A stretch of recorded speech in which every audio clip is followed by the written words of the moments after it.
Cell phone. దీనితో బహు జాగ్రత్తగా ఉండాలి. ప్రపంచంలో పాపమంతా దీంట్లో ఉండిద్ది.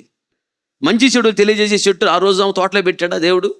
ఇప్పుడు అసలు చేతిలోకి వచ్చింది. దీంట్లో మంచి వచ్చింది, చెడు వచ్చింది. ఇదే మంచి చెడుని తెలియజేసే చెట్టు అంటే ఇదే సెల్ ఫోను. దీనితో మితముగా ఉండాలి.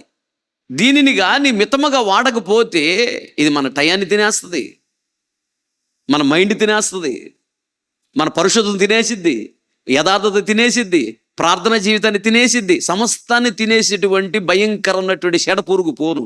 గమనించు, టచ్ ఫోన్ రాకమునుపు నువ్వు ఎన్ని గంటలు ప్రార్థన చేశావు? టచ్ ఫోన్ వచ్చిన తర్వాత నువ్వు ఎన్ని గంటలు ప్రార్థన చేస్తున్నావు? నీ గుండె మీద చేసుకొని చెప్పు. ఎవరో అనాల్సిన అవసరం లేదు. టచ్ ఫోన్ రాకమునుపు ఎన్ని గంటలు చేసావు ప్రార్థన? టచ్ ఫోన్ వచ్చిన తర్వాత నీకు తెలియకుండానే నీ ప్రార్థనా సమయం తగ్గిపోయింది.